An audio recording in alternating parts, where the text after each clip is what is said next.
From clubs and sidewalks to hotel lobbies and crowded streets, these moments don't happen under bright lights or inside cages. They happen where ego feels safe, where cameras create false courage, where people believe that being loud, viral, or surrounded makes them untouchable. Part 1 showed what happens when internet bravado collides with reality in controlled environments. Part 2 goes further. Because these encounters didn't happen at events, they didn't happen in gyms, they happened in the real world. Moments where people mistook access for dominance, fame for power, and proximity for safety. And once again, the same question echoed online afterward. Do they even know who they're messing with? Nate Diaz and the illusion of street toughness. There's a reason real fighters rarely advertise themselves in public. They don't need to. Their confidence doesn't come from attention. It comes from repetition, damage, and survival. And few fighters embody that quiet danger more than Nate Diaz. Over the years, Diaz has been involved in multiple public confrontations. None of them planned, none of them staged. Each one followed the same pattern. Someone recognized him. Someone felt bold. Words were exchanged. Boundaries were crossed. And the situation escalated faster than anyone expected. What makes these moments different from internet altercations is speed. There's no build-up, no shouting match for views, no dramatic pause. When Diaz responds, it's immediate, chaotic, and unmistakably real. The kind of response that reminds everyone nearby that fighting isn't a performance to him. It's a language he speaks fluently. People often misjudge Diaz because he doesn't look intimidating in the traditional sense. He doesn't posture, he doesn't threaten, he doesn't seek dominance. That calm is exactly what gets misunderstood, because calm in trained fighters isn't hesitation, it's control. In one widely circulated incident, Diaz was approached in a crowded public setting. The tone shifted, the distance closed, and within seconds, chaos broke out. No cameras set up for content, no rules, no warning, just real-world consequences playing out in real time. Here's what that moment looked like.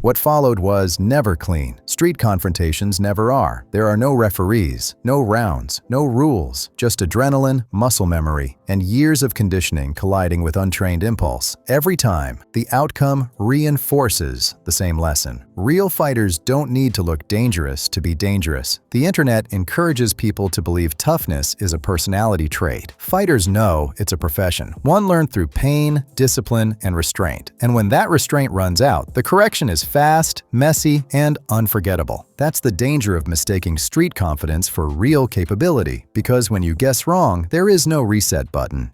Jon Jones and the mistake of proximity. Some fighters look dangerous, others don't need to. Jon Jones belongs to the second category. In public, he often blends in. Relaxed posture, quiet voice, no theatrical intimidation. And that's exactly why people miscalculate him. There have been multiple public moments where civilians crossed lines around Jones, not during fights, not in gyms, but in everyday settings, clubs, streets, crowded nightlife. The pattern is always the same. Someone recognizes him. Alcohol lowers judgment, confidence inflates, distance closes, words turn personal. What those people don't understand is that Jones doesn't rely on emotion to react. He relies on instinct. Years of training create responses that bypass hesitation. When a situation escalates around him, it doesn't feel new. It feels familiar. In one widely circulated incident outside a club, tension spiked quickly. Voices rose. A man stepped too close. Jones didn't posture or threaten. He moved with calm efficiency, creating space instantly and making it clear that continuing would be a mistake. Security rushed in not because Jones lost control, but because everyone around him realized what was standing in front of them. That moment never turned into a full fight, and that's important. Real fighters don't need chaos to prove anything. The threat alone is often enough. The danger isn't in what they do, it's in what they're capable of doing if pushed further. This is where internet logic fails. Online, escalation brings attention. In real life, escalation brings consequences. Jones has spent a lifetime managing that difference. The people who test him haven't. Here's what that moment looked like.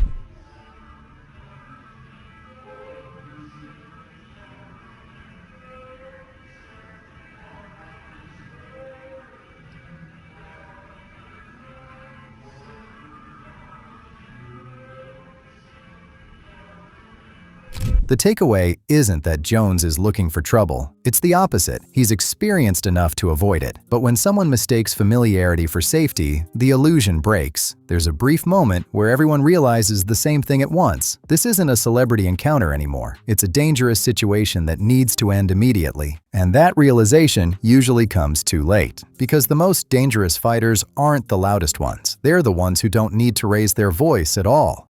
Khabib Nurmagomedov and silent intimidation. Some fighters dominate with chaos, others dominate with control. Khabib Nurmagomedov belongs to the second group, and that's exactly why people misjudge him. Khabib doesn't look threatening in public. He doesn't posture. He doesn't seek attention. He often moves quietly, surrounded by family or teammates, focused on his own world. To the untrained eye, that calm reads as passivity. To anyone who understands combat, it reads as absolute certainty. Over the years, there have been multiple public moments where people attempted to provoke Khabib in hotels, airports, crowded public spaces. No press conferences, no promotion, just individuals who believed fame made them equal or proximity made them safe. What stands out in these moments is what doesn't happen. Khabib doesn't rush forward. He doesn't raise his voice. He doesn't threaten. He simply closes distance, locks eye contact, and stands his ground. The reaction is immediate. The provocateur backs away. The crowd goes quiet. The energy changes. That silence is not accidental. It's the product of a lifetime spent in controlled violence. Khabib knows exactly what happens if a line is crossed, and so does everyone who has ever shared a cage with him. When he stands still and looks at someone, he's not deciding what to do. He already knows. In one widely shared incident, Khabib is confronted verbally in a public setting. The person speaks aggressively, clearly expecting a reaction for attention. Instead, Khabib steps forward calmly. No words, no movement beyond positioning. The provocateur's confidence evaporates almost instantly. The situation ends without a punch being thrown. Though there is no video evidence, Khabib spoke about it publicly. Not shouting, not threats, certainty. The kind that doesn't need proof in the moment because the proof already exists. Fighters like Khabib don't rely on emotion, they rely on structure. And that structure is terrifying to people who live in a world of performance and posturing. The internet teaches people that reactions are currency. Khabib operates in a world where reactions are liabilities. He understands that the most dangerous move is often doing nothing at all. And that's the lesson most people never learn until they're standing too close to someone who doesn't need to prove anything.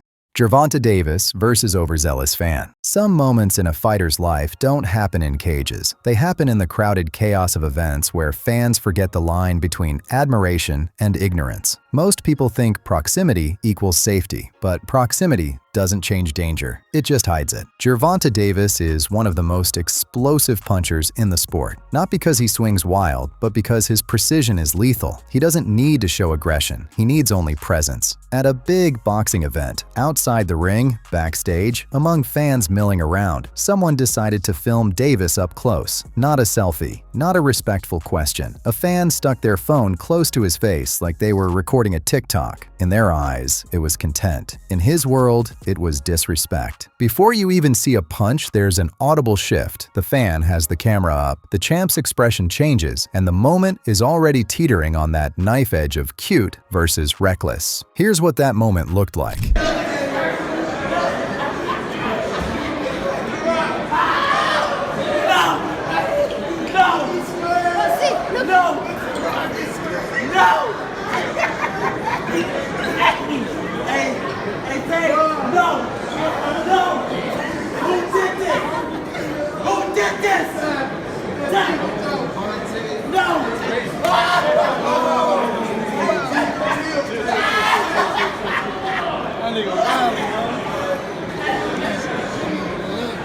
He didn't swing wildly. He didn't chase the man down halls. He slapped a phone out of the fan's hand, a controlled, precise action that sent a message. Not chaos, not showboating. A boundary was crossed and a professional responded. This wasn't content for clout. This was real consequence. The fan didn't ask for a picture politely. They assumed proximity meant consent, and that assumption evaporated the second Davis moved. The aftermath is telling too. No boxing commentators weighed in about technique. No analysts broke down the tactic. Instead, the internet divided into the familiar categories. Fan deserved better. Pro athlete has to control himself. This is the world we live in now. But the real lesson isn't in opinion. It's in biology. Trained fighters don't calibrate their reactions based on applause or insult. They calibrate based on boundaries and threat assessment. When someone misreads that, a moment that began as fun ends with a slap that tells a much heavier story. This is what happens when internet confidence runs up against real discipline. It doesn't escalate for views. It resolves for outcomes. Anthony Joshua and the weight of real power. People often misunderstand danger because they associate it with noise, shouting, posturing, threats, but real power is usually quiet, and when it moves, it doesn't need to explain itself. Few fighters represent that better than Anthony Joshua. Joshua is one of the most recognizable heavyweights on the planet, Olympic gold medalist, world champion, a man built like a monument, yet in public, he carries himself calmly, almost politely. That contrast creates a dangerous illusion. Some people mistake approachability for weakness, others mistake fame for familiarity. During a public appearance, a man approached Joshua aggressively, getting too close, speaking with the kind of confidence that only exists when someone believes cameras and crowds are protection. Security hesitated for a split second. Joshua didn't. What's striking about the moment isn't aggression, it's restraint. Joshua steps forward, closes distance effortlessly, and the entire dynamic changes instantly. The man's posture collapses. The crowd reacts. Security moves fast. Not because Joshua lost control, but because everyone understood how quickly the situation could turn catastrophic. Here's what that moment looks like. Okay. And you know where I'm going when I beat one. Where you going after that? Let me hear. Bigger than Where's that? Where's somewhere that? bigger than No. It can't be. It's boxing, baby. No, somewhere bigger No, than don't say that, bro. Where's next? So What's right next? now you're not on my radar. Listen, nobody gives a in America.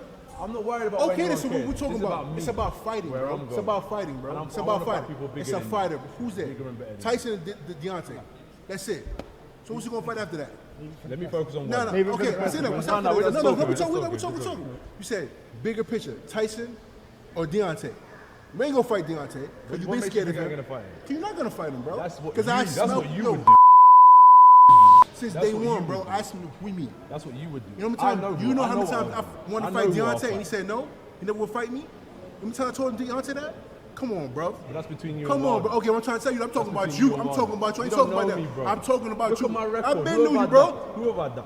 What do you mean have you not duck? I'm not saying I you was duck. gonna fight you.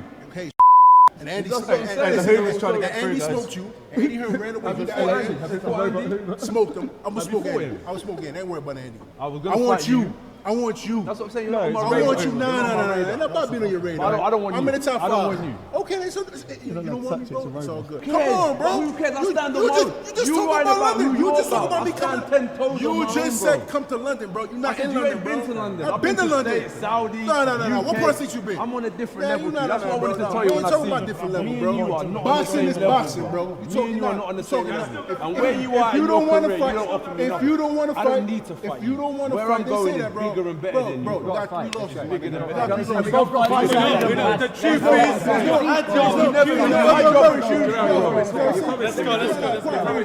listen, bro. You can say whatever you want. At the end of the day, came to America.